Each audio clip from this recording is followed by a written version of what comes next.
Viewers, welcome to Mukherjee vocabulary centre. আজকে যে ছোট্ট ট্রান্সলেশনটি আমি আপনাদের সামনে উপস্থাপন করতে চলেছি সেটি হলো তার চুলগুলো কাঁচা পাকা। তাহলে বাক্যটি ট্রান্সলেশন কী হবে দেখুন।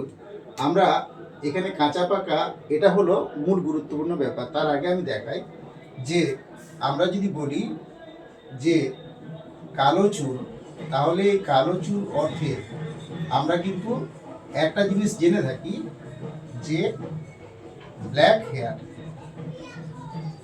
আমরা প্রত্যেকেই জানি এটা ব্ল্যাক হেয়ার, কিন্তু ব্ল্যাক হেয়ার ছাড়াও এটাকে কিন্তু আমরা ডার্ক হেয়ারও বলতে পারি। এটা কিন্তু আমাদের অধিকাংশ মানুষের কাছেই অজানা যে যেটাই হলো ব্ল্যাক হেয়ার সেটাকে কিন্তু ডার্ক হেয়ার বলা যেতে পারে।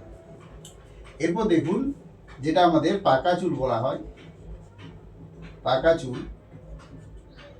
চুল অথবা সাদা চুল বলা হয়। সেই ক্ষেত্রে কিন্তু আমরা যেটা সাধারণভাবে ব্যবহার করি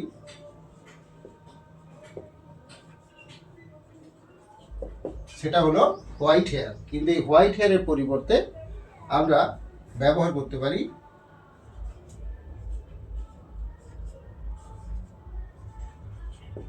গ্রে হেয়ার। আর এরপর দেখুন যদি বলি কোঁকড়ানো চুল,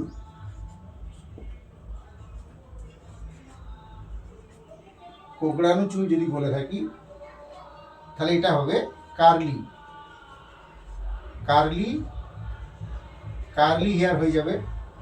আর যদি এলোমেলো চুল বলি তাহলে সেই ক্ষেত্রে কিন্তু মিনিংটা পাল্টে যাবে, এলোমেলো চুল। তাহলে সেই ক্ষেত্রে মিনিংটা কি হয়ে যাবে দেখুন,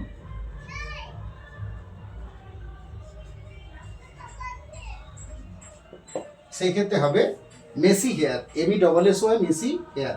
তাহলে এগুলো হলো চুল সম্পর্কিত ইংরেজি। তাহলে তার চুলগুলো কাঁচা পাকা। তাহলে এই ক্ষেত্রে যে সঠিক ট্রান্সলেশনটা যেটা আমরা তৈরি করতে পারি সেটা হলো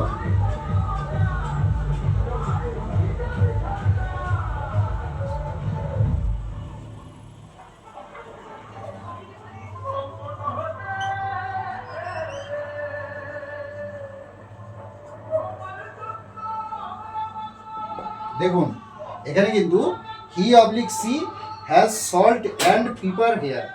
সল্ট অ্যান্ড পিপার হেয়ার অর্থে কিন্তু আমরা কাঁচা পাকা চুলকে আমরা ব্যবহার করব। এখানে কিন্তু আমরা ব্ল্যাক অ্যান্ড হোয়াইট এই অর্থ কিন্তু করলে সেটা কিন্তু ইংরেজিটা সঠিকভাবে হবে না। সুতরাং এই ক্ষেত্রে আমাদেরকে সল্ট অ্যান্ড পিপার হেয়ার এই অর্থে কিন্তু বাক্যটাকে তৈরি করতে হবে।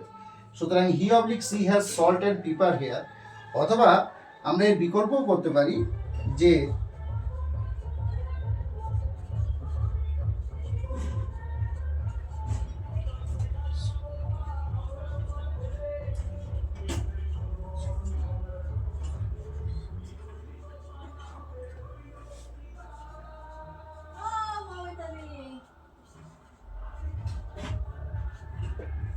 দেখুন এটাও বলতে পারি he is the person who has salt and pepper hair, এই অর্থ বলতে পারি।